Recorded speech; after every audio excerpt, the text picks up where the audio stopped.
그래서 오늘 1월 20일이고요. 갑자기 분위기가 좀 바뀌었죠. 조금 전까지 이제 도입부 이야기 한 거고요. 이제부터 이제 같이 뭔가 해보기 시작을 할 건데요. 그 수업 내용은 제가 전부 다 녹화를 뜹니다. 그래서 원래는 얼굴 보면서 같이 얘기하는 게 맞는데 마이크 때문에 제가 지금 일어서지를 못하고 있거든요. 그래서 좀 자리에 앉아서 하는 거 좀 양해 좀 부탁드릴게요. 내일부터 무선 마이크 웬만하면 갖고 다닐 테니까. 그래서 녹화를 다 뜬 다음에 이게 수업이 끝나면 제가 이거를 유튜브에 올려드릴 거예요. 근데 이게 검색이 되는 게 아니고요. 이렇게 부분 공개라 그래서 제가 드린 주소로만 들어올 수 있어요. 오픈이 따로 검색이 돼서 아무나 들어올 수 있는 그런 건 아니에요. 그래서 나중에 수업을 부분 다시 보고 싶으실 때는 언제든지 들어와서 보시면 되고요. 이거 언제까지 올려져 있나요? 라고 가끔 질문 주시는 분이 계시는데 귀찮아서 안 지워요. 재작년에 했던 방특도 아직도 올라가 있어요. 그러니까 필요할 때마다 같이 보시면서 따라오시면 됩니다.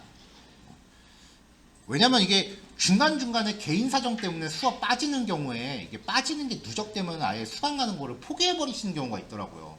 수업을 중간에 못 듣게 되면. 아깝잖아요. 그러니까 언제든지 들어와서 들으시면 되니까 중간에 하루 이틀 빠진다고 해서 포기하지는 마세요. 그리고 단톡방 만들었으니까 그 단톡방에다가 저 오늘 못 나옵니다라고 그냥 간단하게 한마디 해주시면 돼요. 뭐 사유 같은 거 안 물어볼 테니까 부담 갖지 말고. 어차피 방학이잖아. 그쵸? 자, 이 프로그래머스라고 하는 사이트까지인데요. 아까 말했다시피 열흘 동안 여기에 있는 그 입문 문제들을 도전해 보는 게 우리 방특의 목표로 삼을 겁니다. 여기 일단은 로그인 들어가서 회원가입부터 해야죠. 가입 같은 경우는 뭐 구글이나 네이버 같은 걸로 가입하시면 될 것 같아요. 요거 가입은 지금 같이 해주시고요. 키보드가 안 돼요? 잠시만요.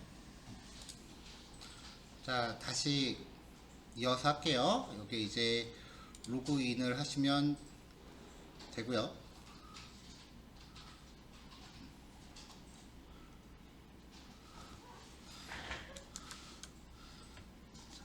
자, 여기 로그인이 되시면 상단에 코딩 테스트 메뉴 밑에 보시면은 입문 문제라고 있어요. 우리는 아직 다른 거는 건드리지 않을 거예요. 입문 문제로 들어가시면은 저도 좀 미리 몇 개 좀 해보다가 해보던 거예요. 여기 데이 1 사칙 연산이라고 되어 있는 부분들이 있거든요. 오늘은 이것저것 이제 앞으로 사용할 프로그램 같은 것들을 같이 세팅을 해야 되기 때문에 제가 지금 같이 하는 식으로 진행을 하는데 내일부터는 별도로 PPT 교재가 나갈 거예요.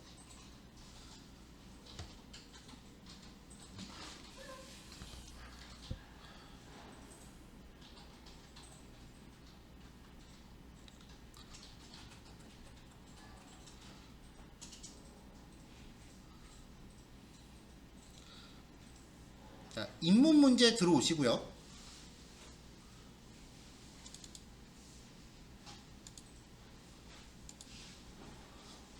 코딩 테스트 밑에 입문 문제 들어오시고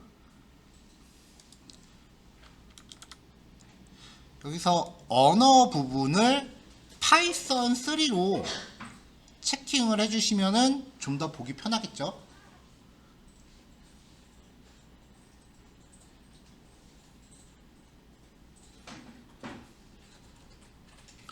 일단은 어떤 건지 맛만 보자고요.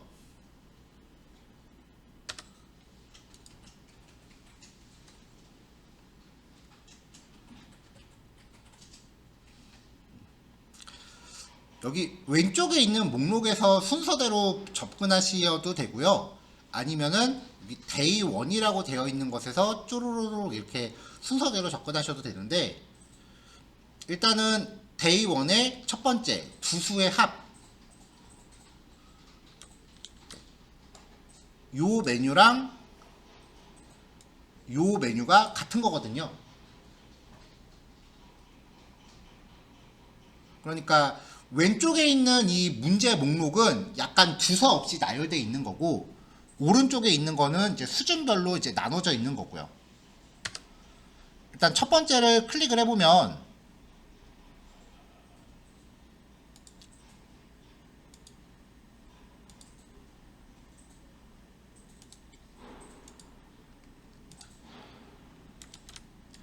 오른쪽 상단에서 프로그래밍 언어 종류를 파이썬으로 맞춰주세요.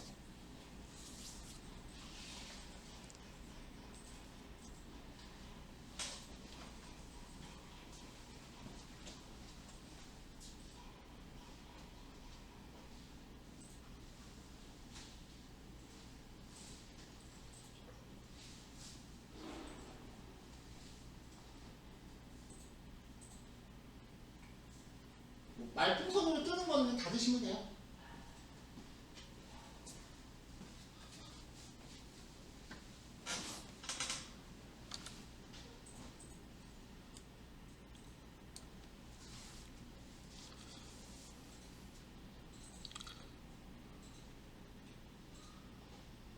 자, 그럼 이제 왼쪽에 나오는 게 문제고요.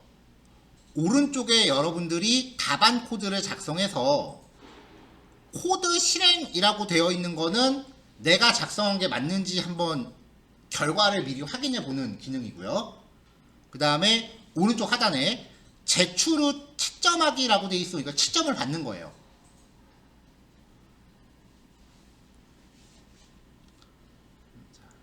그럼 이제 우리는 앞으로 수업을 하는 동안 지금 여기 나와 있는 이 형식 자체가 좀 생소하잖아요.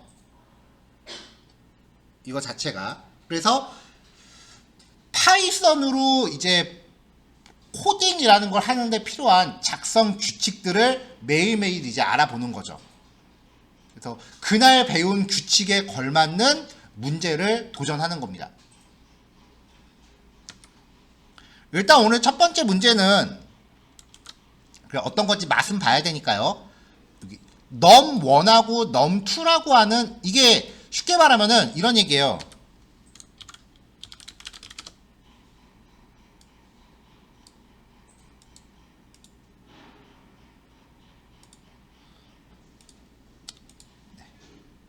수능 봤던 거 기억하죠? 솔루션 num1, num2가 있을 때 이걸 가지고 어떻게 방정식을 만들면은 num1과 num2의 합을 구하는 방정식을 만들라는 거거든요. 솔루션이라고 하는 단어를 F로 대입하세요. num1을 x1으로 놓고요. num2를 x2로 놓으세요. 그래서 결국은 x1과 x2의 차를 구하라는 거예요. x1 빼기 x2.5 이거예요. 문제가 굉장히 애석하게도요, 프로그램은 수학에서 시작합니다. 이 말 했을 때 표정이 그렇게 밝은 분들 내가 한 분도 못 봤어요. 걱정하지 마세요. 나도 고등학교 졸업하면서 대차게 정석 버렸는데 회사 들어가고 2년 차가 됐을 때 정석 다시 샀어요. 서점 가서 다시 풀었어. 안 그러면 일이 안 돼요. 프로그램은 수학의 연장이에요. 여러분들 왜 흔히 유튜브 알고리즘 그런 얘기 많이 하죠. 그 알고리즘을 우리말로 직역하면 뭔지 아세요? 공식이에요. 그러니까 알고리즘이라고 하는 거는 코딩으로 표현한 수학 공식을 뜻해요, 여러분. 실제로 유튜브 알고리즘을 찾아보면 그 협업 필터링이라고 하는 알고리즘이에요. 추천 알고리즘이거든요. 그거 찾아보면 시그마부터 시작해서 각종 수학 기호 엄청 튀어나옵니다. 유튜브 알고리즘 한번 심심하면 검색해보세요. 수학 기호 엄청 나옵니다. 코딩은 기본적으로 수학의 연장이에요. 근데 크게 그렇게 걱정 안 하셔도 되는 게, 제가 한번 궁금해서 그 머신러닝 하는 것까지, 머신러닝 이제 막 시작하는 단계까지 해서 어느 정도 수준의 수학이 필요한지 한번 교과 과정을 대입해 본 적이 있어요. 중학교 2학년 정도 수준까지면 돼요. 막 심각한 수학 기호 수학식 그런 거 안 들어가요.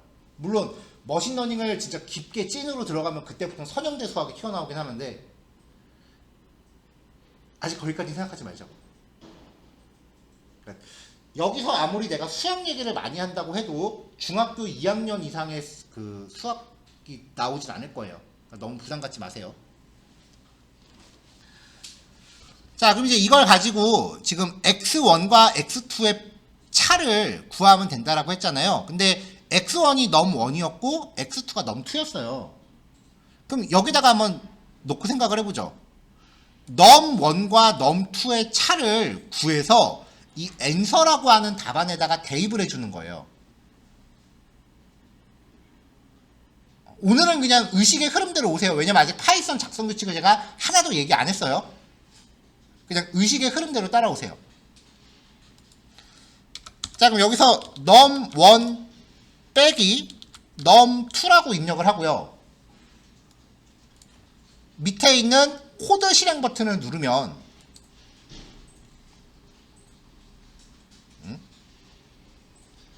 합을 리턴하라네요. 합.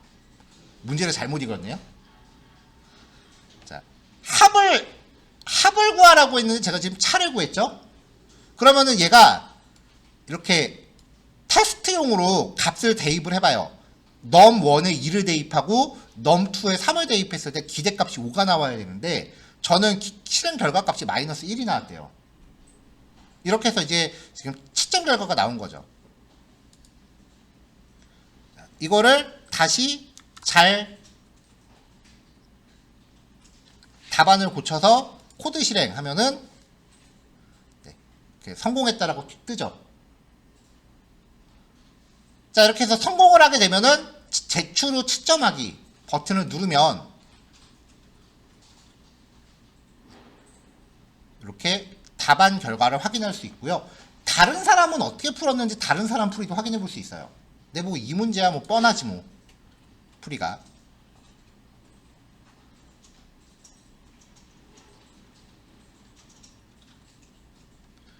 여기까지는 따라오실 수 있을까요? 자, 그럼 10분 쉬었다가 요거 얘기 아직 조금 남았거든요. 예, 그거 얘기 마저 하고 그 다음에 파이썬을 본격적으로 시작하는 건 그 이후로 해볼게요. 자, 10분 쉬었다가 모입시다.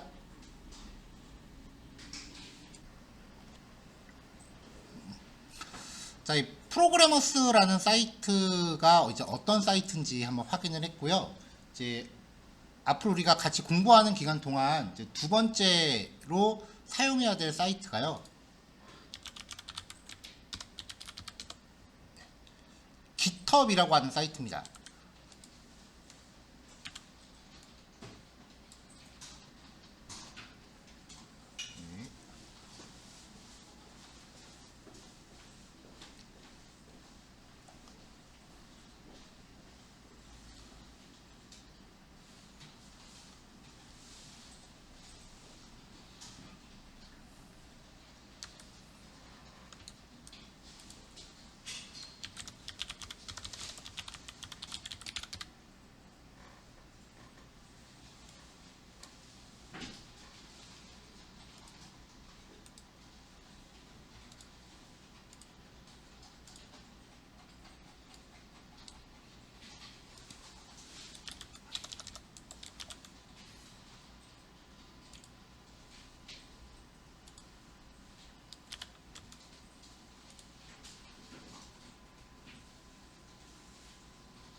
자, 사이트 접속하시면 이제 처음 들어오신 경우에는 가입을 해야 돼요.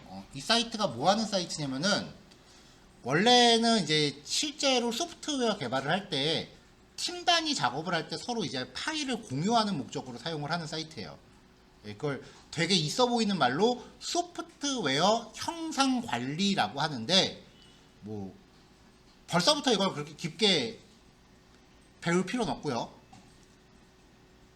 쉽게 얘기하면은 소스 프로그램 코딩할 때 전용으로 쓰는 웹하드예요. 그러니까 프로그램 코딩 전용 웹하드. 일단 무료예요. 그리고 제한이 없어요. 용량이. 단 그 파일 하나 용량이 50메가가 넘어가면은 걔는 안 올라가는 부분이 있긴 한데 코딩하면서 50메가 넘을 일 1도 없으니까 그건 걱정 안 해도 되고요. 자, 일단은 여기 가입부터 해야죠. 네. 사인업이라는 버튼을 누르면 이제 가입을 위해서 이메일 주소와 비밀번호 그리고 사용자 닉네임을 입력하게끔 되어 있습니다. 저는 이미 가입이 좀 돼 있는 상태라서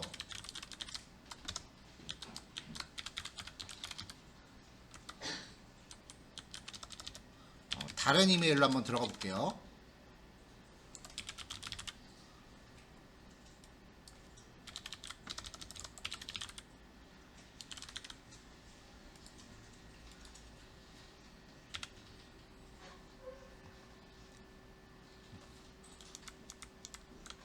자, 이렇게 입력하고 컨티뉴 누르면은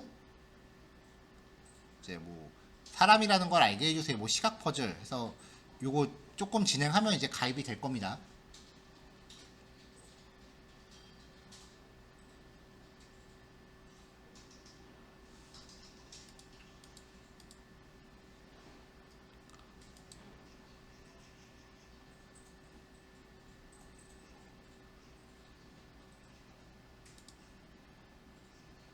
자, 뭐 이메일 주소로 인증 코드 보냈으니까 인증 코드 확인하라고 나오네요.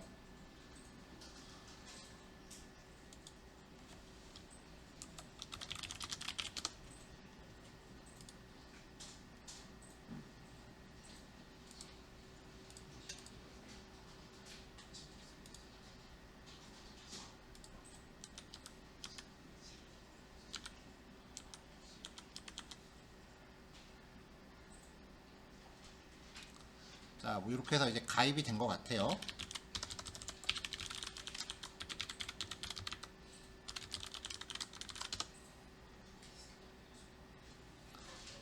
자, 가입은 생각보다 간단해요. 이렇게 이제 가입 절차가 마무리가 됩니다.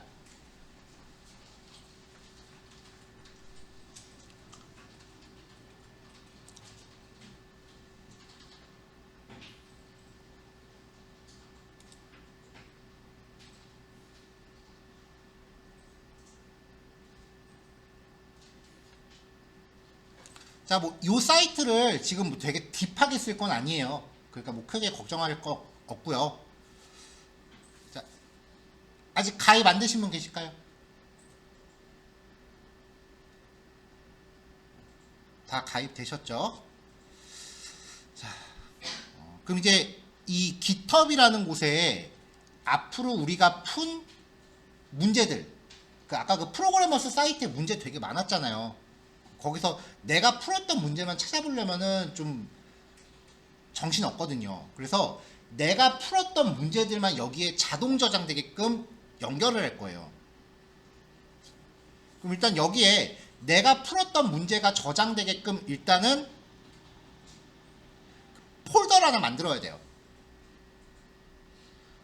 자, 폴더를, 여기서는 폴더를 저장소,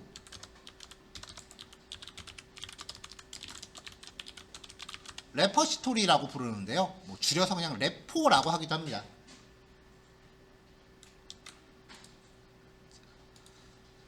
저장소라는 걸 하나 만드는 건데 오른쪽 상단에 플러스 버튼 아이콘을 살짝 누르면 메뉴가 떠요. 여기서 New Repository라고 하는 메뉴를 클릭을 하세요.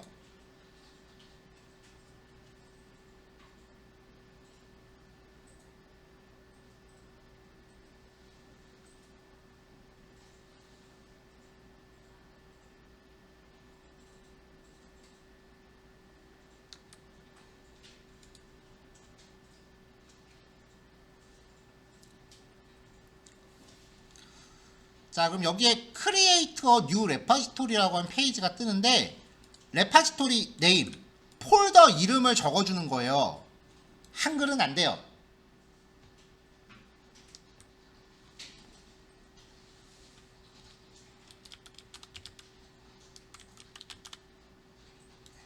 네, 뭐 이런 식으로 뭐 코딩 스터디 이런 식으로 이제 간단하게 하나 만드시면 되고요.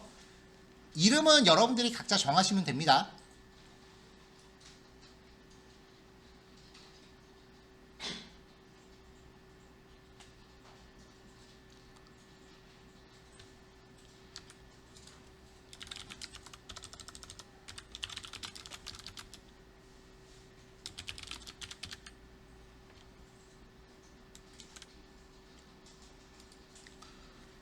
자, 그 다음에 여기 디스크립션이라고 되어 있는 거는 이 폴더에 대한 간단한 설명이에요. 옵션이에요. 그러니까 적고 싶으면 적고 안 적고 싶으면 안 적어도 돼요. 자, 그 다음에 요 밑에 퍼블릭과 프라이빗이라고 되어 있는데 퍼블릭 같은 경우는 오픈되는 거예요. 다른 사람들도 검색을 통해서 들어와 볼 수 있어요. 그러니까 내가 공부 이렇게 하고 있다라는 거 뭔가 다른 사람들한테 이제 보여주고 싶으면은 퍼블릭으로 하시는 거고요. 프라이빗은 비공개예요. 요 사이트, 이 GitHub이라는 사이트에 로그인하고 들어왔을 때 나만 보는 거예요. 자, 각자 판단에 맞게 선택하세요.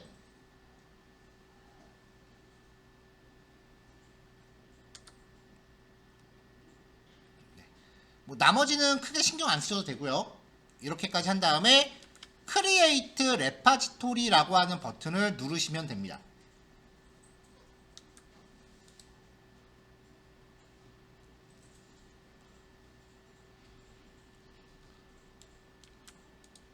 자, 그럼 이제 코딩 스터디라고 하는 폴더가 하나 생긴 거고요.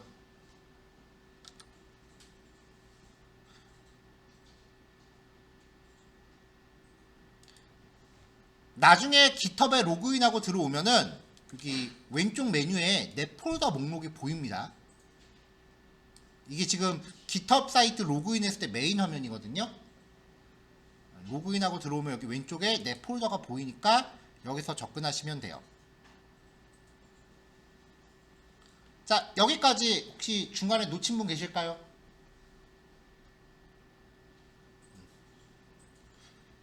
실제로 코딩을 하는 코딩을 시작하게 되면 그때부터는 각자가 자기가 그냥 키보드로 타이핑을 해보면서 연습을 하는 거니까 따로 실습 시간에 할애를 할 거예요.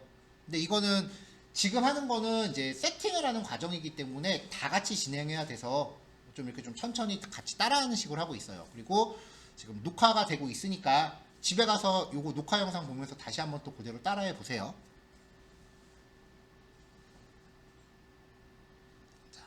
자, 여기까지 다 되셨죠? 이제 마지막 단계예요. 크롬 브라우저로. 다른 브라우저 안 돼요. 크롬 브라우저로. 구글 크롬 브라우저로.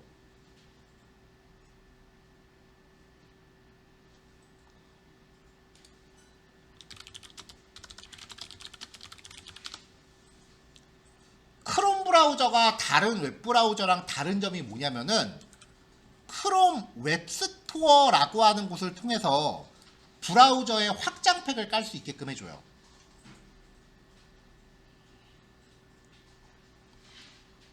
얘를 클릭하고 들어갑니다.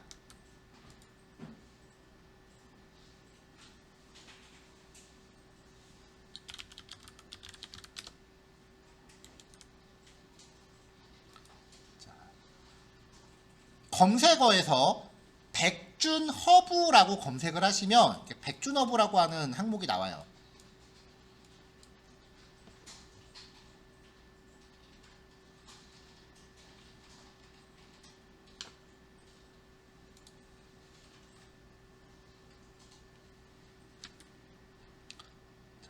저는 이미 설치가 돼 있는 상태라서 다른 항목을 클릭하고 들어가 볼게요.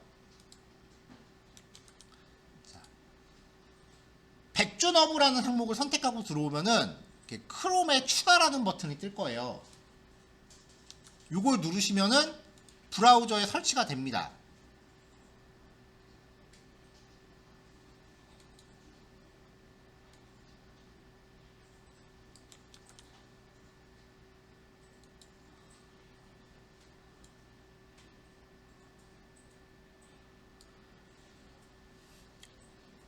설치가 되고 나면 이제 크롬 브라우저의 우측 상단에 퍼즐 조각처럼 생긴 아이콘이 있어요.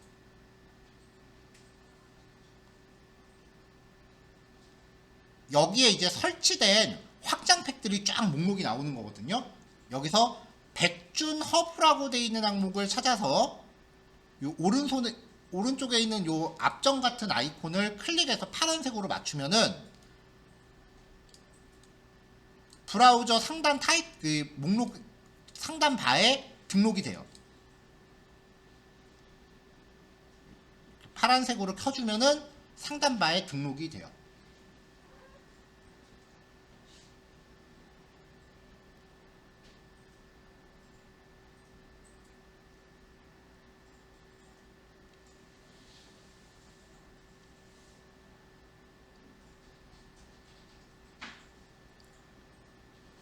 자, 여기까지 되셨을까요? 여기까지 잘 안 되시는 분? 네, 그럼 넘어갈게요. 자, 그럼 이제 요 백준허브 아이콘 등록된 걸 클릭하면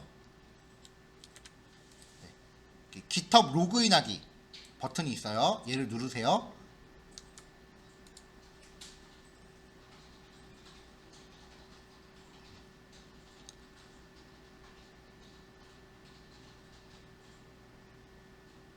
자, 그럼 백준허브와 GitHub을 연동할 건지 물어봅니다.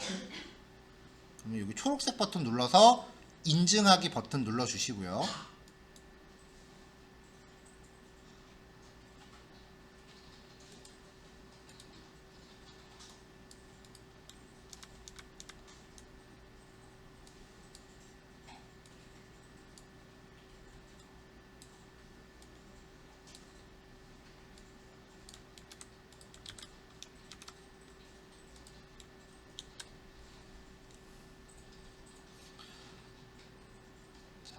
그럼 연결 과정에서 이제 지금 배경으로 나온 것 같은 이제 까만색 페이지가 나올 텐데요.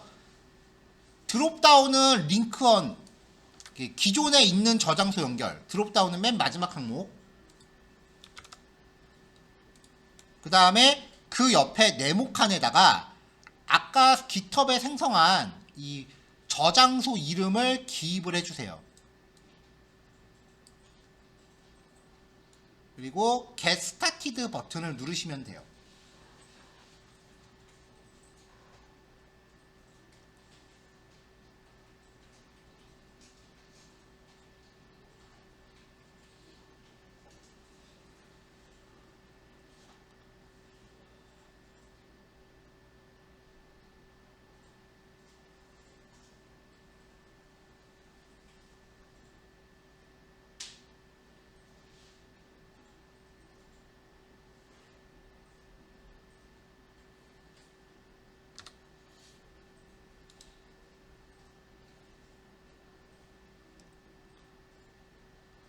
자, 여기까지는 이렇게 하시면 끝나요. 자, 이제 절차가 다 마무리가 됐고요. 아까 이 프로그래머스 코딩 사이트 여기를 다시 한번 와볼게요.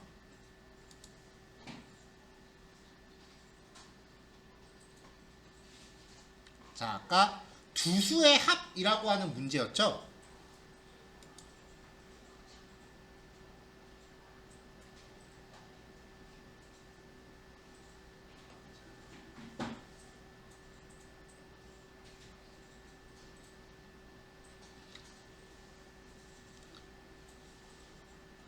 자, 요 프로그래머스 사이트에서 이제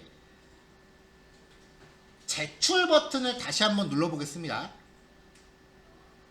요거는 넘1 더하기 넘2의 합을 구하라는 문제였으니까 별로 어려운 문제는 아니죠. 자, 제출 후 채점하기 버튼 한 번 더 누를게요. 또 제출해도 돼요.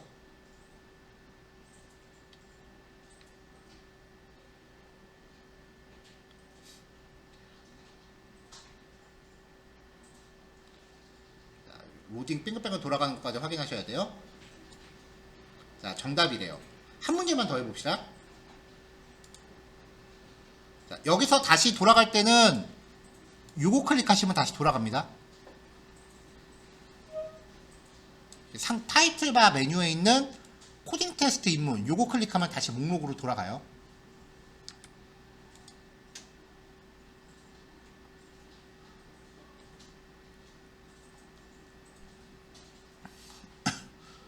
자, 요번엔 두 수의 차라는 문제 한번 들어가 볼게요.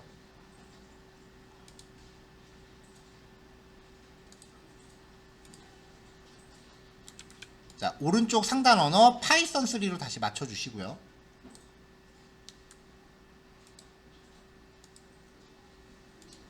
자, 요 문제는 num1과 num2의 차를 answer라고 하는 요 변수에다가 대입하라는 문제예요. 아까 거랑 비슷하죠. 그래서 num1 빼기 num2 라고 여기 코드를 기입을 해주고,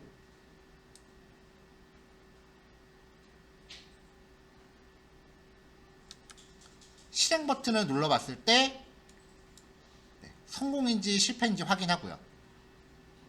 자, 마지막으로 이제 결과가 잘 나왔으면은 제출 후 채점하기 버튼을 또 눌러보세요.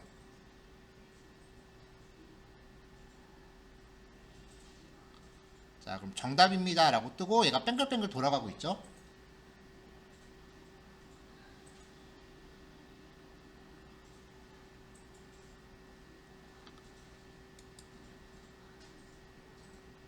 자, 그러면 이제 GitHub 사이트 다시 가볼게요.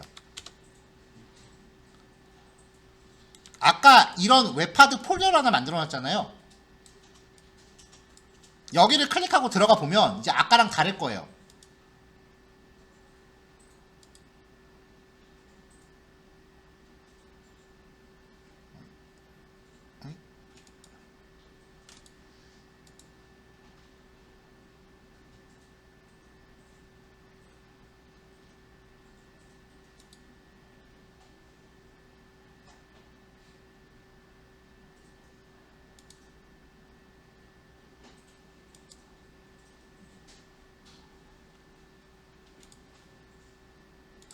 자, 아까 저장소를 생성할 때 뭔가 좀 누락이 된 것 같아서 저장소를 삭제하고 다시 한번 만들어 볼게요.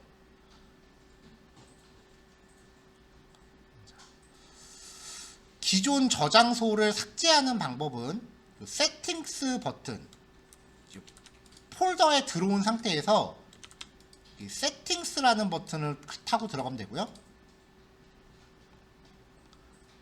이 세팅스 화면에서 스크롤을 맨 밑으로 내립니다. 네, 그럼 여기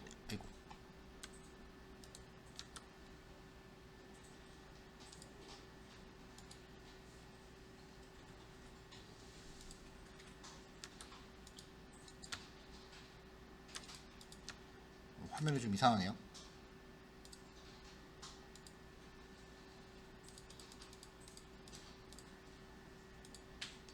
이 세팅스에서 스크롤을 제일 밑으로 내리면은 맨 밑에 딜리트 디스 레파시토리라고 있어요. 클릭하면 팝업 창이 뜨고요. 밑에 있는 버튼 다시 한번 누르고 또 안내를 확인했습니다라는 버튼이에요. 한 번 더 누르고 이제 요 문구를 타이핑하래요. 잘 복사 붙여넣기 해도 돼요.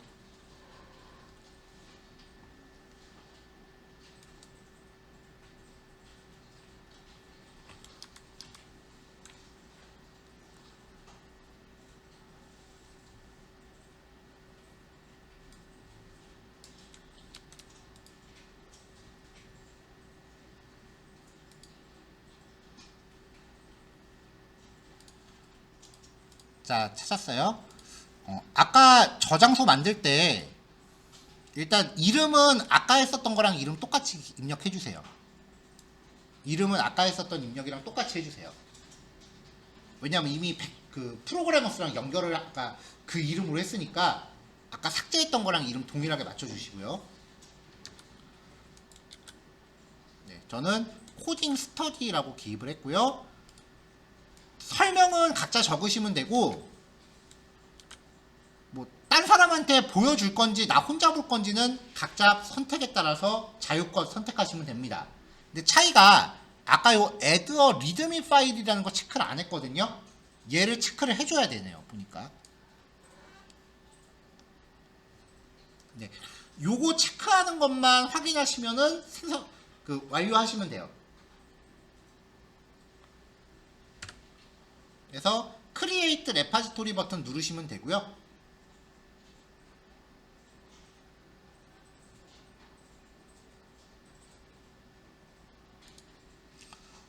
자, 넘어갈게요. 이제 프로그래머스 사이트에서 문제를 푸는 거예요. 그래서 제출 후 시점하기까지 해서 제출하고 요거 뱅글뱅글 돌아간 다음에 체크, 요게 이런 식으로 초록색으로 체크가 떠야 돼요. 여기까지 확인이 되시면 여러분들 GitHub 그 저장소 생성된 거를 가보시면은 이게 프로그래머스라는 이름으로 폴더가 생길 거고요. 클릭하고 들어가면은 문제 레벨별로 폴더가 생겨요. 우리는 지금 레벨 0니까 다 제로 폴더가 생긴 거고요. 이 안에 내가 제출한 문제들의 딱 클릭하고 들어가면은 문제 내용이 이렇게 간단하게 요약되어 있고요. 그리고 요게 내가 제출한 답안 소스 코드예요. 클릭하면 내가 이렇게 답안을 작성했었구나 라는 게 되는 거죠. 틀린 문제는 여기 등록이 안 되고요. 정답으로 확인된 문제들만 여기에 모여요. 차곡차곡 쌓여요.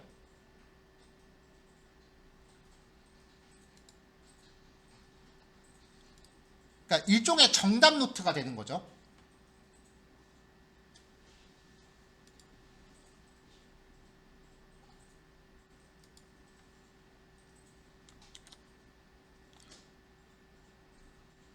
그럼 나중에 물론 이 GitHub 사이트에 등록되어 있는 거를 내가 삭제하지 않는 이상 계속 영구적으로 남아 있어요. 나중에 이제 이걸 내가 다운받고 싶다라고 하시면은 코드 버튼을 눌렀을 때 다운로드 칩 이걸 누르면 여기에 그동안 내가 모아놓은 내가 제출했던 정답들이 압축돼서 한꺼번에 다운로드가 돼요.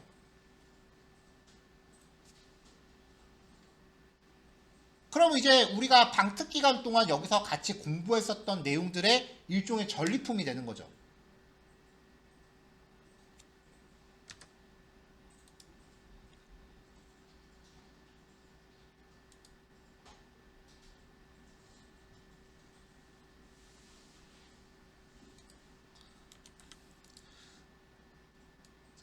그 다음에 이제 여기 요 왼쪽 상단에 자기 아이콘을 클릭하면 자기 닉네임을 클릭하면 이렇게 GitHub 사이트 메인이 뜨는데요. 가운데 보시면은 이렇게 들어있고요. 요게 내가 GitHub에 소스 코드를 얼만큼 올렸는가를 보여주는 일종의 색상 그래프예요. 많이 올렸으면은 초록색이 진하고 조금 올렸으면은 색깔이 좀 연해요. 회색은 올린 적이 없는 거고요. 그럼 이게 매일매일 거듭할수록 쌓이겠죠. 그럼 내가 코딩 공부를 얼만큼 꾸준히 했는지를 볼 수 있게 됩니다.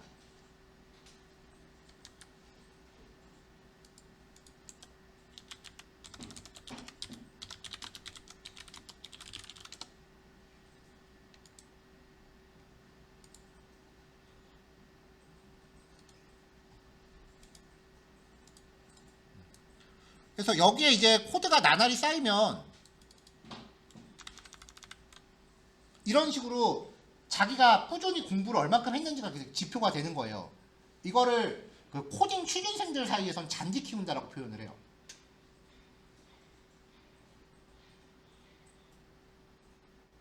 지금은 되게 먼 이야기처럼 느껴지겠지만 여러분들이 나중에 이제 취업 준비를 하게 되면은 그때는 이거는 무조건 해야 돼요. 그때 가서 취업 준비하면서 4학년 때 그냥 몇 달 반짝하는 것보다 지금부터 꾸준히 해서 몇 년 동안 쌓아놓으면 나중에 갔을 때는 확실히 남들보다 이점이 되겠죠.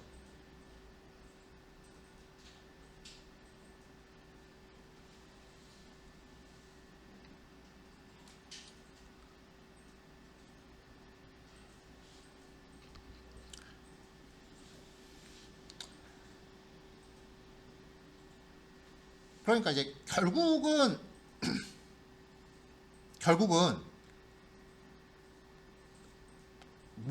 최종 목표는 결국은 이제 취업인 거잖아요.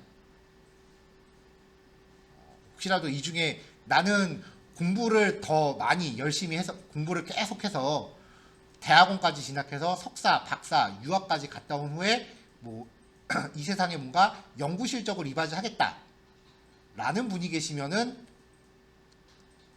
원추. 근데 그렇게 가는 부분들은 이제 대학교 학부 4년에서 이제 극히 일부죠. 대부분 이제 취업을 목표로 하시는데 그럼 여러분들이 최종적으로 취업을 목표로 했을 때 여기에 지금부터 그 초록색을 쌓아놓기 시작하면은 분명히 그때 가면 남들보다 우위가 유리한 점이 생겨요.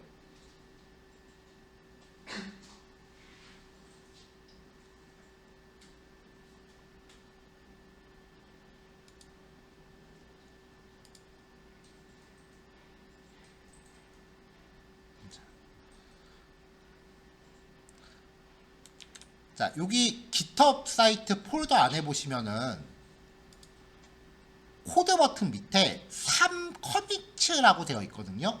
내가 여기에 3번 등록했다는 소리예요. 이거를 딱 클릭하고 들어가면은 이 친구가 언제 어떤 문제를 이렇게 업로드를 했구나 라는 게 히스토리가 다 남아요. 그러니까 이 친구가 코딩 테스트를 벼락치기로 공부한 건지 아니면은 꾸준히 계속 하고 있는 건지가 히스토리가 계속 남아요. 그러니까 요 방특 기간을 계기로 해서 거의 프로그래머스에서 하루에 지금 레벨 0이니까 딱 하루에 4문제, 5문제 정도. 많은 문제 아니거든요. 나중에 레벨 1, 2 들어가면 하루에 한두 문제 풀기도 힘들어요. 그렇게 해서 하루에 조금씩 쌓으세요. 그러면 이 파이썬을 활용한 무엇인가에 여러분들이 도전할 때 분명히 남들보다 우위에 있을 거예요. 제가 확실하게 말씀드릴게요. 코딩은 절대 벼락치기가 안 돼요.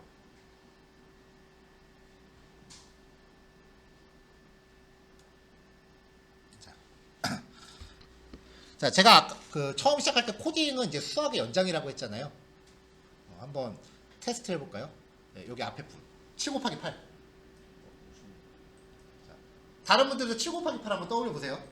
자, 나는 지금 7 곱하기 8을 머릿속으로 7을 8번 더해서 9구단의 원리를 생각했다. 손 들어보세요. 있으면 내가 밥 사줄게 오늘. 없어요, 아무도. 그냥 7 곱하기 8은 56이라고 외워서 나온 거죠. 프로그래밍이 굉장히 창의적인 거다라고 생각하시는 분들이 엄청 많은데요. 그거는 저기 고단수 레벨이에요. 거의 끝판왕 쪽. 이거는 이제 김영하 작가가 했던 말인데요. 창의력은 배경 지식이 밑받침 돼야 발휘돼요. 여러분들이 수능 문제 풀 때도 구구단 같은 기본적인 건 다 암기를 하고 있어야 풀 수 있는 거잖아요. 기초 지식은 있어야 되는 거잖아요. 그러니까 지금 우리가 하고 있는 거는 그런 거예요. 그러니까 자연스럽게 체화가 돼야 되는 거예요.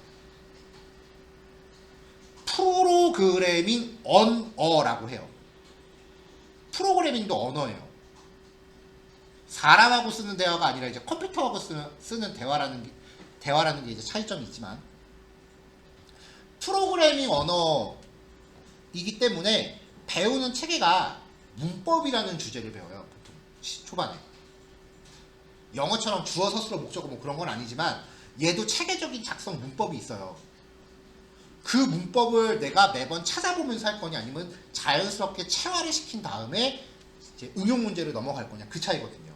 지금은 자연스럽게 문법을 몸에 익히는 시기이기 때문에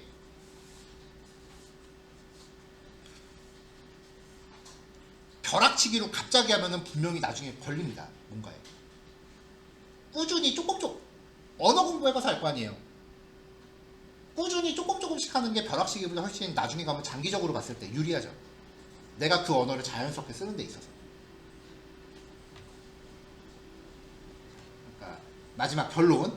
오늘 소개해드렸던 그 GitHub 사이트랑 프로그래머스 하루에 조금씩 문제를 풀어서 이제 꾸준히 쌓아갖고 내가 이 파이썬이라는 언어 체계에 좀 자연스럽게 적응할 수 있게 이 열흘 동안 같이 공부하는 기간을 그러한 토대로 삼자고요.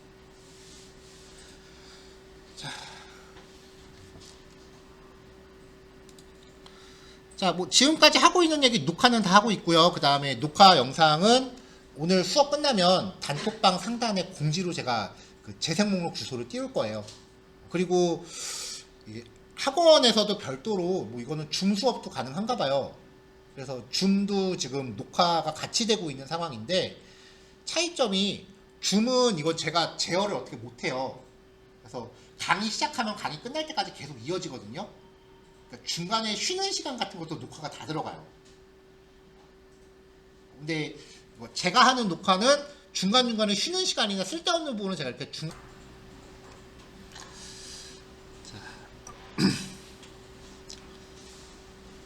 자, 시작을 해볼게요. 우리가 하려고 하는 게 이제 코딩이죠.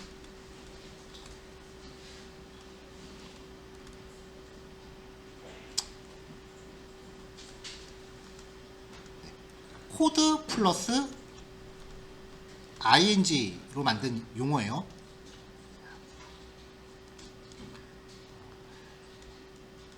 궁극적으로 이제 프로그래밍이라고 하는 거죠.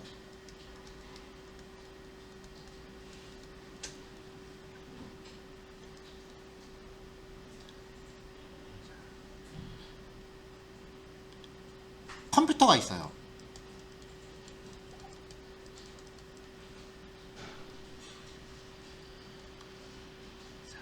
내가 이 컴퓨터한테 어떤 일을 시키고 싶어요. 그러면 얘한테 이제 어떤 명령을 내립니다. 명령을 한 개만 내리는 게 아니라 명령들을 내립니다.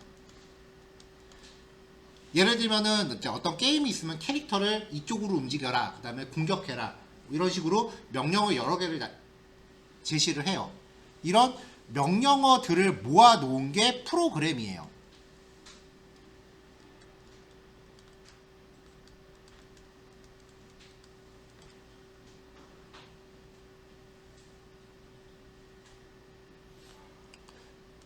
혹시 그런 얘기 들어보셨나요? 컴퓨터는 궁극적으로는 0하고 1밖에 알아듣지를 못해요. 컴퓨터는 0하고 1밖에 알아듣지를 못해요. 이렇게 구성된 숫자 체계를 이진수라고 하죠. 세상의 숫자가 0하고 1밖에 없는 거예요. 우리가 일반적으로 쓰는 숫자 체계는 10진수입니다. 0, 1, 2, 3, 4, 5, 6, 7, 8, 9까지 해서 10개로 구성된 체계 10진수고요. 컴퓨터 세상은 0하고 1밖에 이해를 못해요. 그러면 우리가 컴퓨터한테 만약에 헬로라고 하는 문장을 전달하고 싶으면은 이거를 이진수로 바꿔서 날려야 돼요.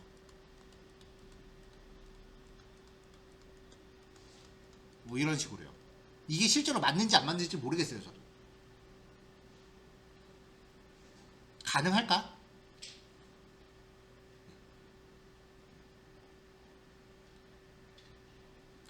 그래서 가끔 이제 만화 같은 거 보면은 뭔가 좀 기계적인 거를 할 때 배경으로 초록색에 이제 0하고 1면 숫자만 쫙 적어놓은 그런 배경들 있잖아요.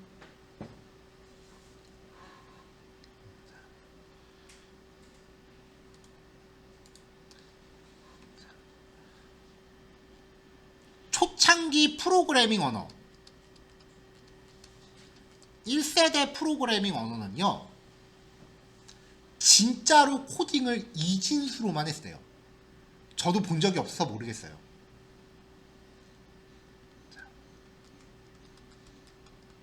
이진수로 코딩을 했대요.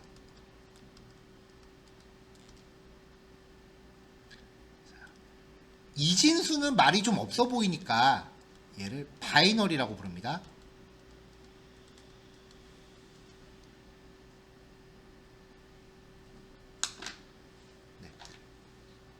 당시에 코딩했던 거를 이제 천공 카드라는 걸 사용을 했어요. OMR 카드처럼 생긴 거예요. 뭐 어떻게 생긴 건지 찾아볼까요?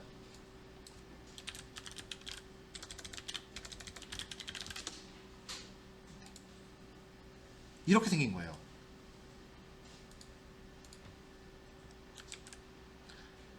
여기다 이제 이렇게 색칠을 하면은 이거는 1이고 색칠을 안 하면 0인 거예요. 이거를 이제 기계한테 읽어드리면은 이게 하나의 프로그램이 되는 거죠.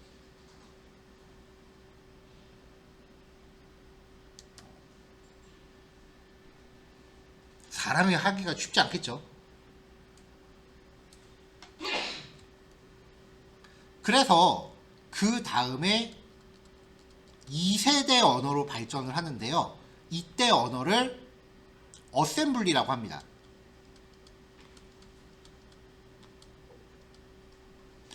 어셈블리는 이제 알파벳하고 숫자의 기호를 사용했다라고 설명하는데 쉽게 말하면 16진수 체계예요.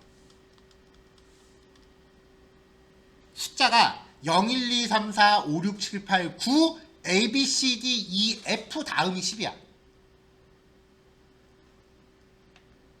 더 어려워지겠죠?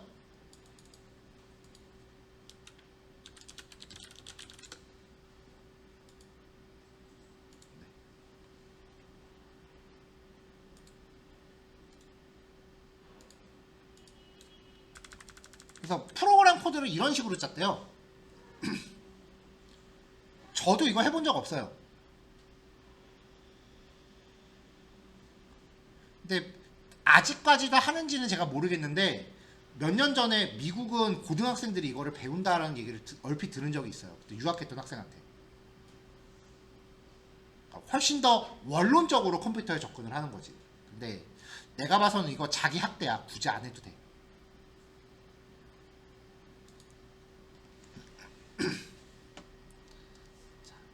자, 그러고 나서 등장한 3세대 언어. 자, 이때 등장한 개념이 고급 언어라고 하는 개념인데요. 왜 고급이냐면은 사람이 이해 가능한 수준으로 작성을 합니다. 이게 어떻게 가능했냐면은 수학과 과학의 표현식을 도입을 한 거예요.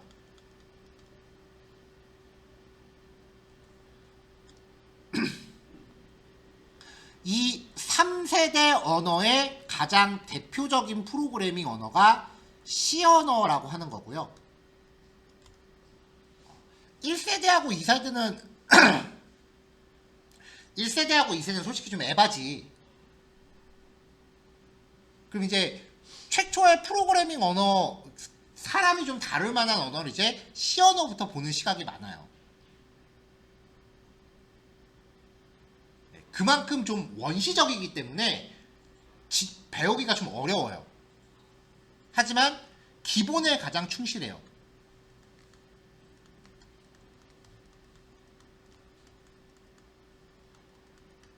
그리고 어려워요.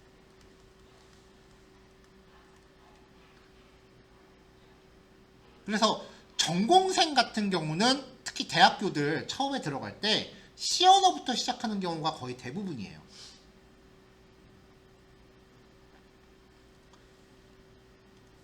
자, 그 다음에 이제 4세대 언어라는 걸로 넘어갑니다. 자, 여기서 이제 객체지향이라고 하는 개념이 생기는데요. 객체지향 언어의 개념을 지금 막 코딩 이제 막 처음 시작하면 우리가 벌써부터 접근할 필요는 없어요. 근데 이 객체지향 언어의 종류들이 몇 가지가 있는데 뭐 C++, 자바 뭐 등등등 되게 많아요. 그 중에 이제 조금 비교적 신생아에 속하는 게 파이썬이에요.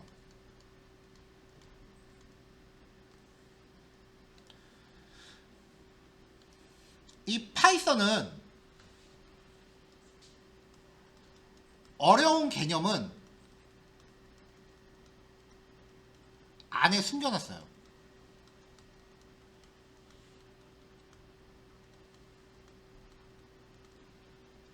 그래서 배우기가 매우 빨라요. 습득이 빨라요. 학습 속도가 매우 빨라요.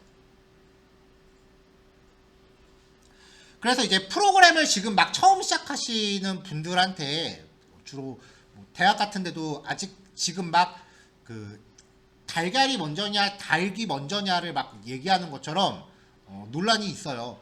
처음 시작하는 사람한테 기초부터 충실해야 되니까 C 언어부터 시키는 게 맞다 라고 주장하는 측면이 있고요. 그러다가 너무 어려워서 책 반도 못 보고 다 도망간다. 쉬운 거부터 시키자 라고 해서 파이썬부터 시작하자는 측면도 있어요. 이게 뭐가 맞다 틀리다를 얘기하기가 좀 애매해요. 파이썬을 먼저 공부하면은 분명히 쉽게 공부할 수는 있는데 기초에 대해서는 진짜 컴퓨터 원론적인 부분에 대해서는 다소 등하시하기 때문에 나중에 이쪽을 전문적으로 할 거다라고 하면은 좀 고급 개념들을 다시 봐야 되는 측면이 있고요. 쉽게 얘기하면 파이썬을 먼저 공부할 경우에는 스케치를 먼저 대강 한 다음에 나중에 채색을 다시 해야 돼. 근데 C 언어부터 공부하면 아예 처음부터 채색까지 완벽하게 해가는 거예요. 여러분 생각에는 뭐가 맞을 것 같아요? 정답은 없습니다. 근데 적어도 한 가지, 방특 기간 안에 C 언어를 시작했다라고 하면은 100%다 마스터하기는 쉽지 않아요.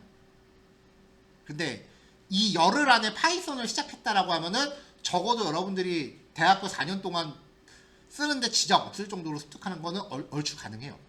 그만큼 배우기가 쉽다는 거죠.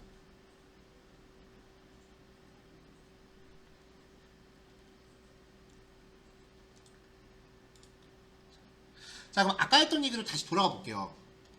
컴퓨터가 있어.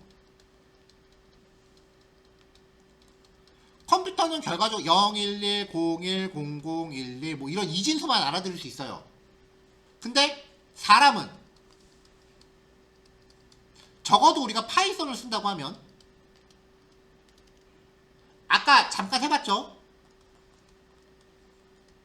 앤서는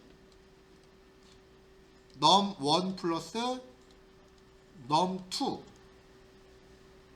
자, 결과적으로 이렇게 작성한 거를 프로그램 명령어예요.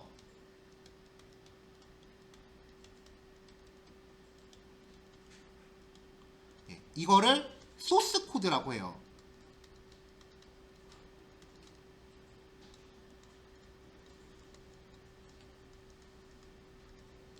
그래서 흔히 코드를 작성한다라고 해서 코딩이라고 부르는 거예요. 자, 그러면 결과적으로 이렇게 작성한 명령어가 컴퓨터한테 갔을 때 이렇게 이진수로 바뀌어야 된다는 겁니다. 여기까지 인지하셨나요? 그래서 이 중간에 이 변환을 해주는, 컴퓨터 입장에서는 사람이 작성한 말을 지가 알아들을 수 있게 해석을 하는 거겠죠. 해석기가 필요해요. 지금부터 우리 이걸 깔아야 돼요.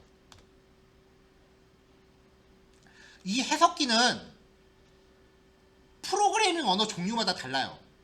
그리고 초반에 세팅하는 방법도 저마다 달라요. 근데 파이썬은 그냥 깔기만 하면 돼요. 별도의 세팅은 없어요. 자, 혹시 개인적으로 맥 쓰시는 분 계실까요? 그 세팅 방법이 맥하고 윈도우하고 좀 다를 수 있어요. 그래서 해보다가 만약에 맥에서 좀 안 된다 싶으면 맥북이죠. 그러면은 그 가급적이면은 하다가 안 되면은 그 맥 다음날 맥북 들고 와서 저한테 보여주세요. 나도 개인적으로 맥은 쓰고 있으니까. 근데 말로 하면 잘 전달이 안 되더라고요. 자, 그럼 이제 우리가 사용하는 컴퓨터에 해석기가 깔려 있는지 안 깔려 있는지 검사부터 해야 돼요.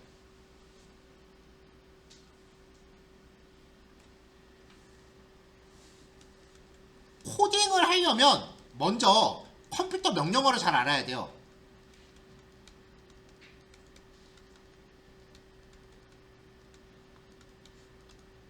근데 파이썬은 적어도 이거 깊게 알 필요는 없어요. 하지만 명령어를 어떻게 가동하는지는 알아야 됩니다. 자, 컴퓨터 키보드에 보면 윈도우 로그키 있죠. 보통 스페이스바 왼쪽쯤에 보면 윈도우 로고 있잖아요. 그거랑 자 이제부터는 잘 따라오세요. 플러스 R을 누릅니다.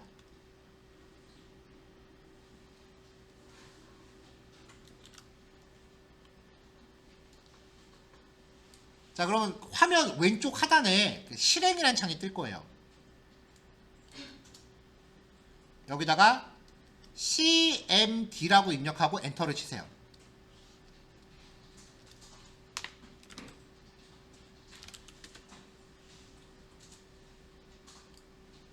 자, 그럼 이런 게 떠요. 지금 우리가 하려는 게 뭐냐면은 지금 내가 앉아있는 이 자리에 파이썬 해석기가 깔려 있는지 검사를 하려는 거예요.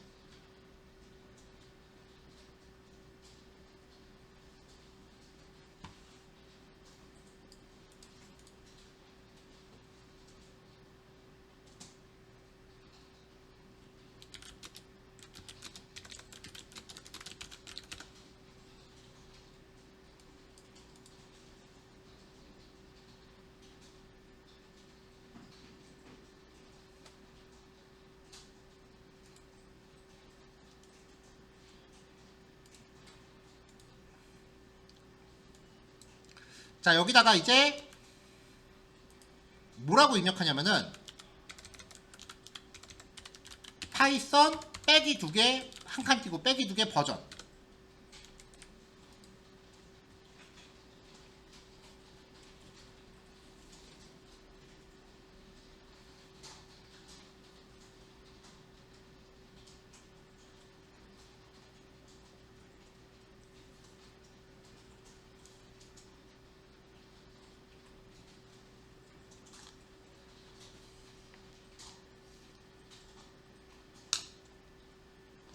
자, 정상적인 상황이라면 파이썬 한 칸 띄고 빼기 2개 버전까지 입력했을 때 파이썬 한 칸 띄고 현재 설치되어 있는 버전 숫자까지 같이 나와야 돼요.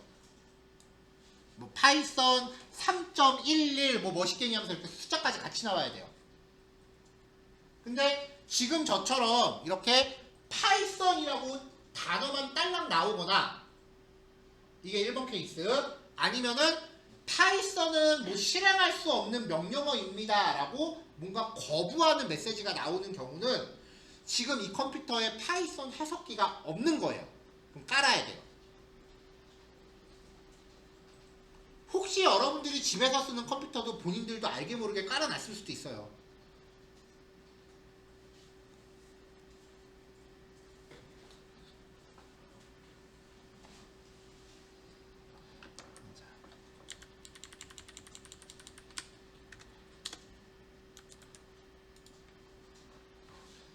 자, 만약에 뭐뭐뭐는 내부 또는 외부 명령, 실행할 수 있는 프로그램 또는 배치 파일이 아닙니다. 이런 식으로 거부하는 형태의 메시지가 뜬다면 일단 첫 번째는 내가 오타가 난 건 아닐지 잘 확인을 해보고요.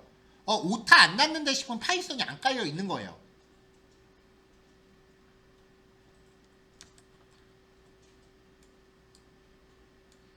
자, 여기까지 확인되셨을까요?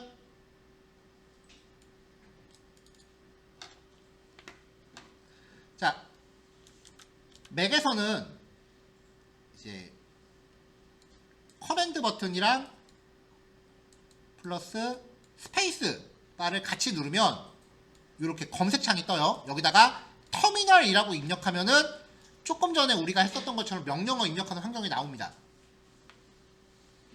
커맨드 플러스 스페이스예요. S가 아니고. 커맨드 스페이스를 같이 누르면은 이렇게 검색창이 화면 중앙에 뜨고요. 여기다가 터미널이라고 입력하면은 나와요. 검색 결과 나오는 것 중에 선택하시면 돼요. 그리고 명령어 입력하는 건 똑같아요. 파이썬 한 칸 띄고 빼기 2개 버전. 자, 그럼 이제 이렇게 파이썬을 우리가 깔아야 된다 라고 판정이 난다면, 파이썬을 깔아야 된다라고 판정이 난다면 파이썬을 깔아야죠.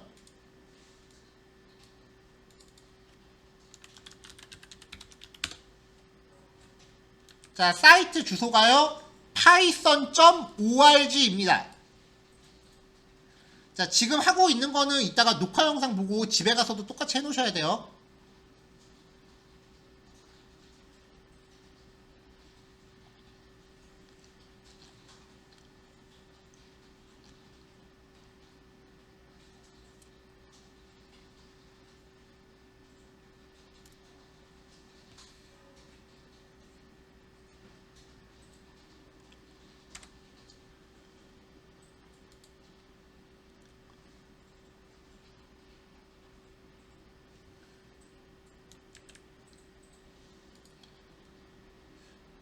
자, 그러면 이 다운로드 버튼을 누르면 여기 3.13.1이라고 뜨는데 얘는 누르시면 안 돼요.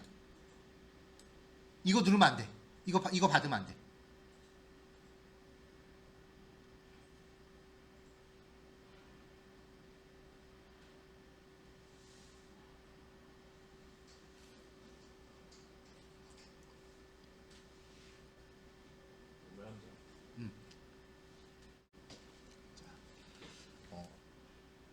비유를 해서 설명을 할게요.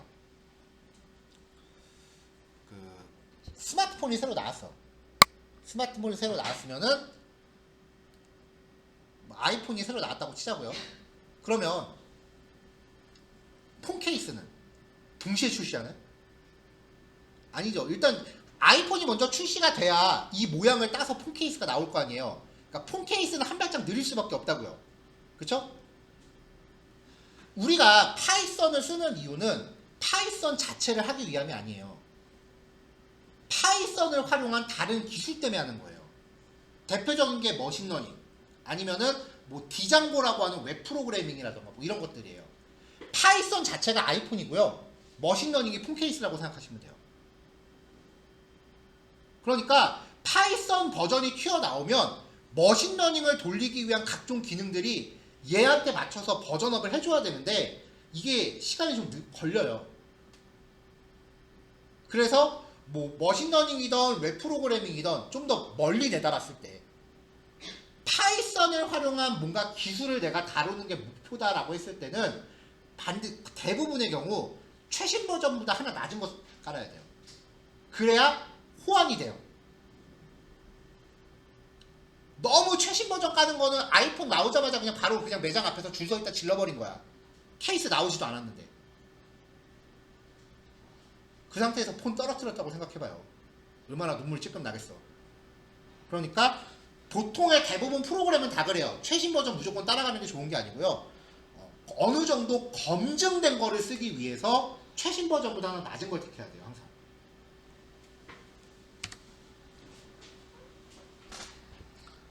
자, 그래서 여기서 우리는 윈도우스를 타고 들어갈게요.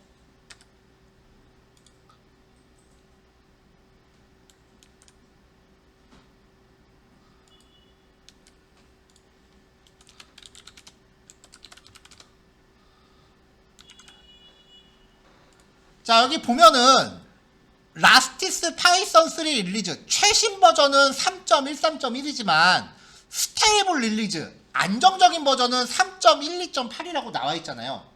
안정적인 거를 갖자고요.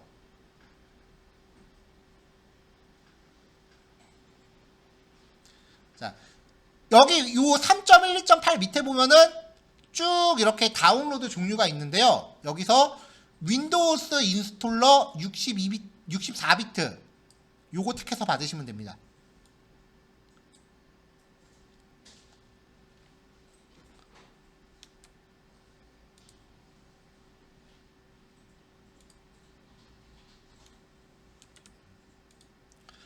맥OS 버전은 종류가 그렇게 많지 않아요. 여기서 이제 맥OS 타고 들어오면은 3.12.8 종류가 많지 않아요. 요거 하나만 받으면 돼요.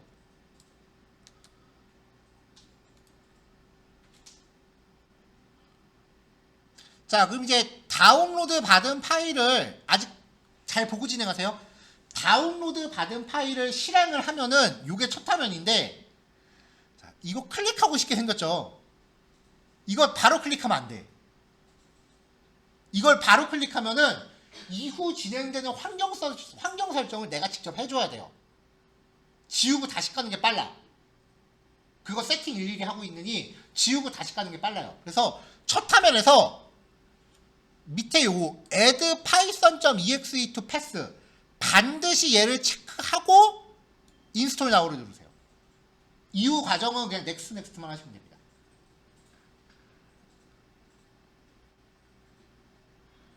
맥 버전은 이렇게 체크하는 거 없어요. 맥 버전은 그냥 실행하고 바로 그냥 깔아버리면 되는데, 윈도우 버전은 요 첫 화면을 반드시 주의하셔야 돼요.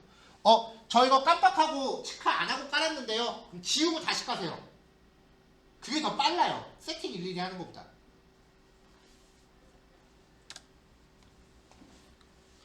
자, 요거 체크하고 인스톨 나우 누르시면 설치가 진행이 됩니다.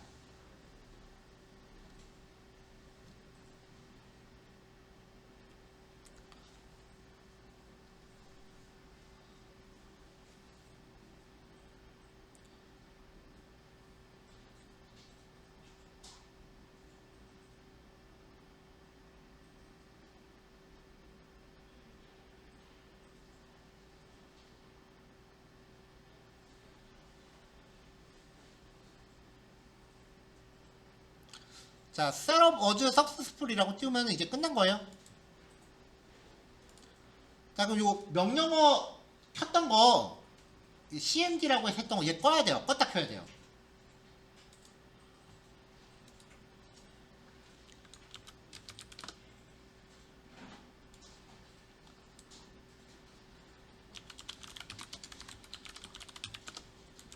자, 그럼 최종적으로 파이썬 빼기 2개 버전 입력했을 때 이렇게 버전 값이 잘 출력이 되면은 일단 준비 과정은 얼추 절반 정도 온 거예요.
자, 여기까지 도움 필요하신 분 계신가요? 오케이. 자, 자리로 좀 갈게요.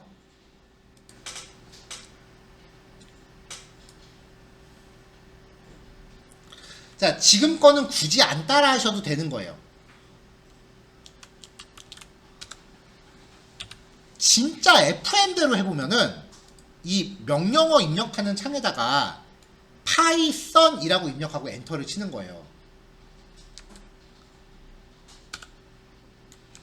그러면은 얘가 모드가 파이썬 모드로 바뀌어요. 원래는 여기서 코딩하는 거예요. num1은 100 엔터, num2는 200 엔터, num1과 num2를 더해라 라고 하면은 얘가 명령어 순서대로 300이라는 결과를 뽑아줍니다.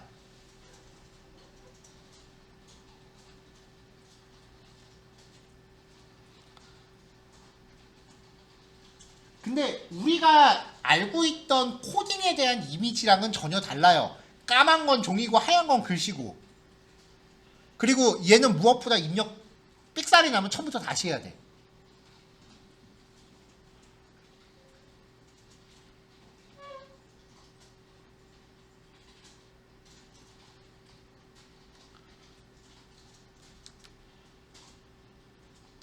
얘는 삑살이 나면 처음부터 다시 해야 돼요. 자, 요 명령어 창은 이제 닫을게요.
자, 이제 컴퓨터 D 드라이브,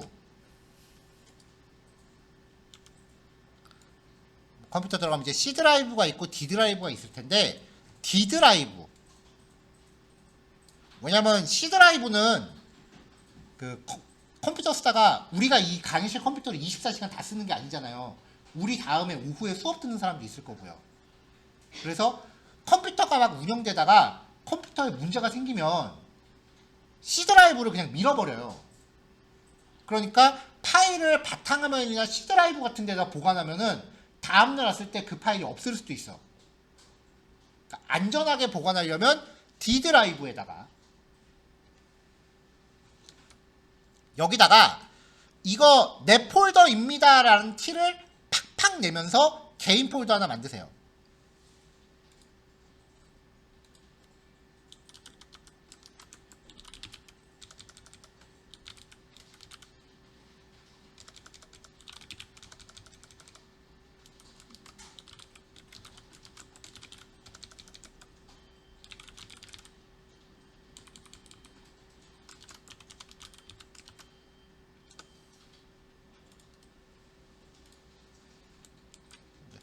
폴더 이름은 뭐라고 만든 건 상관없어요. 그냥 이거 임자 있는 폴더입니다 라는 티를 팍팍 내세요.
자, 개인 폴더를 만들면 여기다가 일단 샘플을 코드를 한번 만들어 볼 거예요.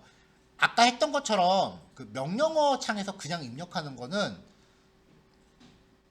저장도 안 되고 작성하는데 편의성이 그렇게 좋질 않아요. 그래서 프로그램 명령어들을 기본적으로 메모장 파일에다가 따로 작성을 합니다. 자, 폴더 빈 곳에서 마우스 우클릭하고요. 새로 만들기 밑에 들어가면은 텍스트 문서라는 게 있어요. 새로 만들기 밑에 텍스트 문서라는 게 있어요.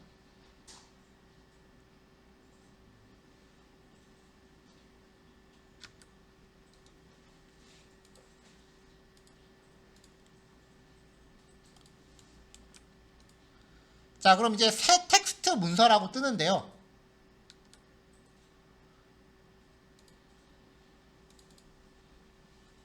더블 클릭하면 당연히 메모장이 뜰 거고 내용은 아무것도 없겠죠.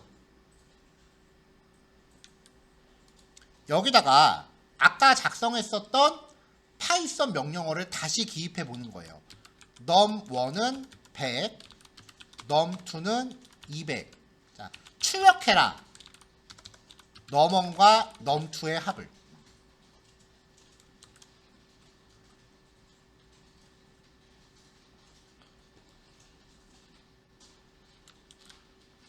입력한 다음에 컨트롤 플러스 S 눌러서 저장하세요.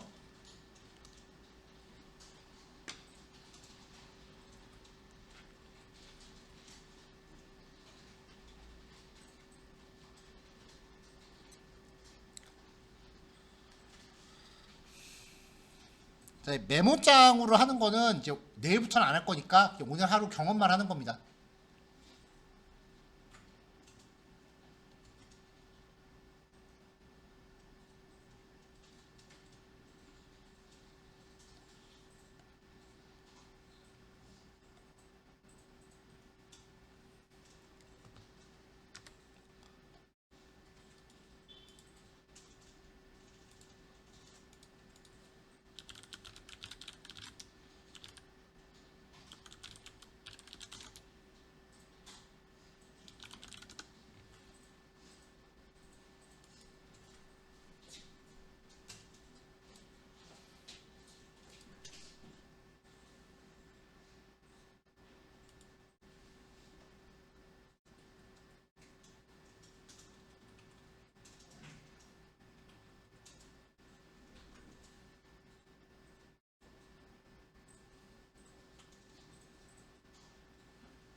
자, 되셨죠?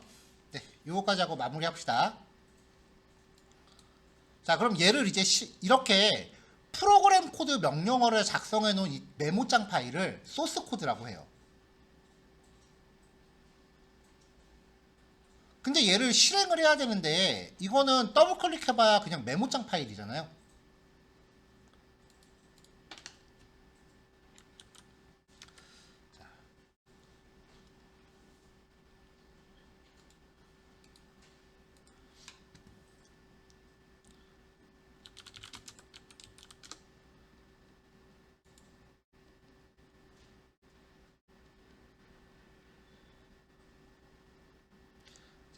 그 가끔 예능 프로 자막 같은 거 보다 보면 뭐뭐뭐뭐뭐 한 점 AVI 뭐 이런 자막 혹시 보신 적 있어요?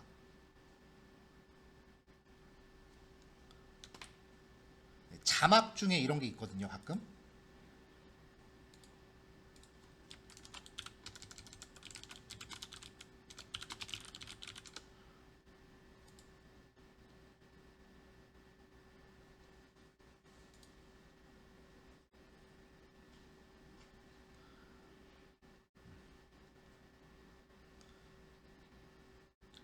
자, 여기서 말하는 이 AVI라는 게 뭐냐면은 파일 확장자라는 확장자 라고 부르는 거예요. 이게 뭐냐면은 파일의 종류를 뜻하는 단어예요.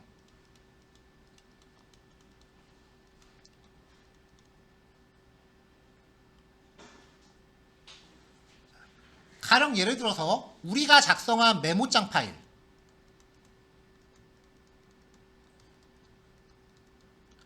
메모장 파일은 확장자가 txt입니다.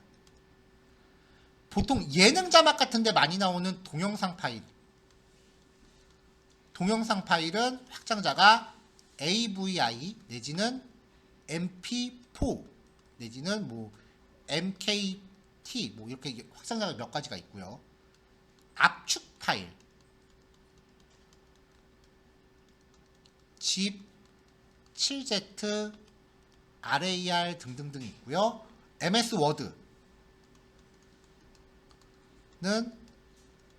docx, 파워포인터 얘는 pptx 이런 식으로 파일 이름 뒤에 확장자라는 게 붙어 있어요. 파일성 코드는요, 확장자가 py예요.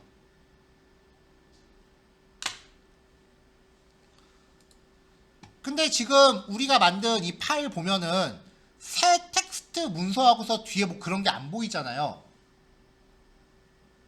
이게 왜냐면은 윈도우가 기본적으로 이 확장자라고 하는 거를 숨겨놓기 때문에 그래요. 그래서 코딩하려면 일단 윈도우 옵션부터 풀어야 돼요. 아무 폴더나 열고 보기 메뉴 밑에 파일 확장명이라고 되어 있는 체크를 체크하세요.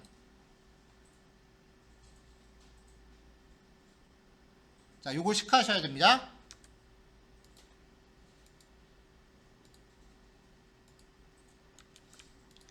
자, 그럼 파일 이름 뒤에 .txt라고 보이죠? 이게 메모장 파일이라는 뜻이에요. 이거를 일반 사용자가 파일 이름 바꾸기 하면서 함부로 바꾸면은 파일의 종류가 바뀌어버리니까 그걸 못하게 하려고 윈도우가 기본적으로 숨겨놓는 거예요. 자, 이제 마우스 우클릭해서 이름 바꾸기 합니다.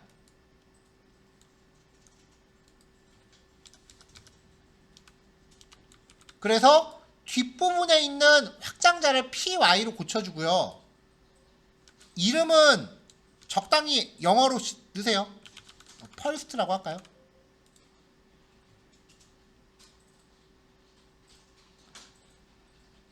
자, 뒤에 확장자까지 꼭 바꾸셔야 돼요. 확장자가 바뀌면 종류가 바뀌는 거라서 파일의 아이콘도 바뀝니다.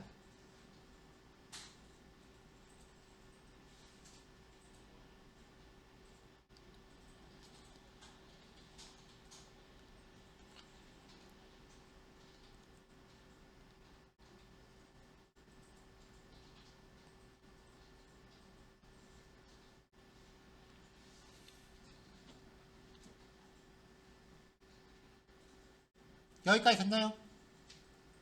자, 이제 마지막 단계예요. 마지막 단계만 확인하고서 도움 필요하신 분들은 제가 확인할게요. 자, 다시 아까 명령어 입력하는 창을 열어야 되는데, 자, 지금 이 명령어 창은 C 드라이브 밑에 유저스라는 폴더 밑에 뭐 어쩌고저쩌고 폴더 이렇게 들어가 있어요. 근데 여기에 나타나는 위치를 내 소스 코드 폴더 위치로 맞춰줘야 돼요. 이렇게 하려면 여기서 명령어 입력해야 되는데 그런 거 필요 없고요. 이거는 윈도우만 되는 치트키예요. 자, 소스 파일이 있는 폴더 위쪽에 보면은 경로 나오죠. 여기서 오른쪽에 빈칸을 클릭하면 이렇게 입력할 수 있게 바뀌어요. 여기 있는 내용을 지워버리고 여기다 cmd라고 입력하고 엔터 치세요.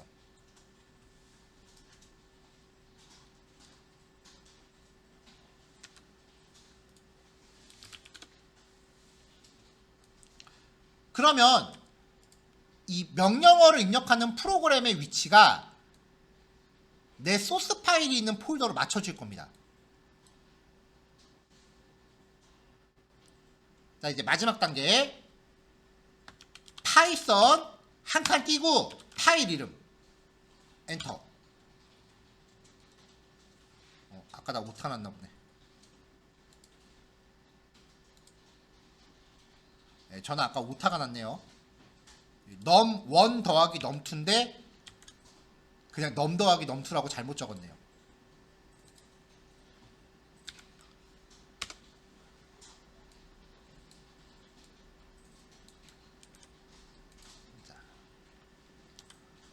파이썬 한 칸 띄고 파일 이름 엔터라고 하면은 파이썬이 이 코드를 쫙 실행한 다음에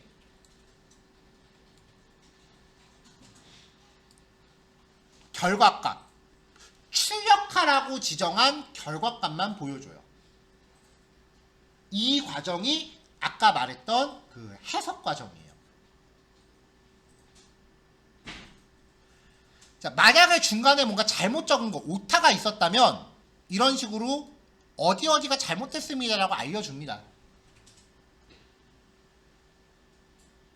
네, 이걸 이제 전문 용어로 인터프리터라고 부르는데 지금 뭐 그런 개념까지는 필요 없고요.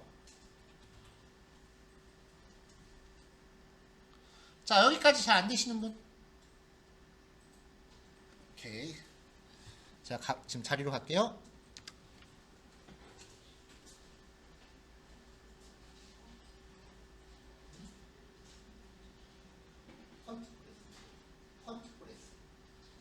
컨트롤 S.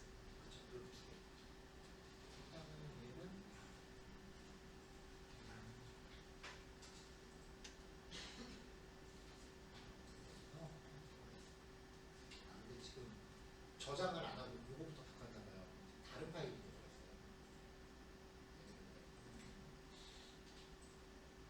다시 적었거든요.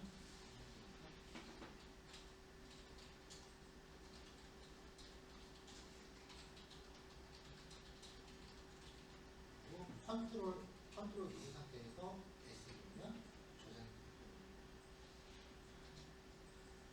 일단 파일 이름을 바꾼 이유는 저기 명령어처럼 파일 이름 써야 되는데 기니까 이름을 그냥 좀 짧게 바꾸는 얘기거든요. 그리고 여기까지 했네요. 마지막으로 파이썬 한 칸 띄고 파일 이름.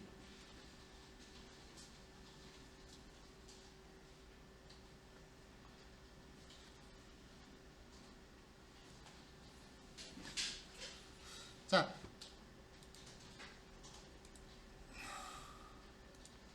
근데 이제 우리가 보통 코딩이라고 검색하면 나오는 화면은 좀 이렇게 좀 있어 보이는 좀 화려한 화면이잖아요. 그쵸? 이건 뭐야, 이건 좀 너무 없어 보이잖아.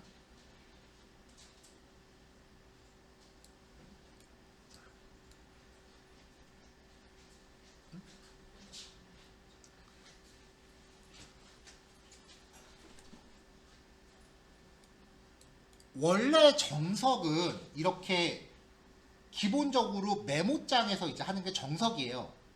진짜로 대학 교수님들은 1학년 때 들어가면 메모장으로 시키는 교수님들이 있기는 해요.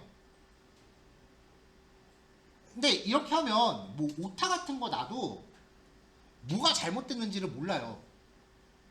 메모장으로 하는 건 자기 학대야. 그래서 이 메모장보다 이렇게 약간 컬러풀하게 나오는 약간 코딩 전용 메모장들이 있어요. 대표적인 게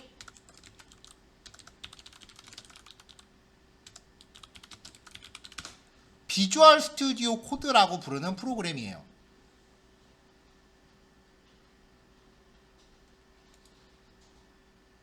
자, 오늘 여기까지 할 거고요. 내일 이제 비주얼 스튜디오 코드를 설치하고 본격적으로 파이썬 문법을 하나하나 살펴보기 시작할 겁니다. 자, 조금 있다가 그 단톡방에 제가 영상 주소 그 공지를 올릴 테니까 놓친 부분은 그거 확인하시면 되고요. 우리 12시 반에 끝나는 거 맞죠? 네. 잘 돌아가시고 내일 봅시다. 마칠게요. 수고하셨습니다.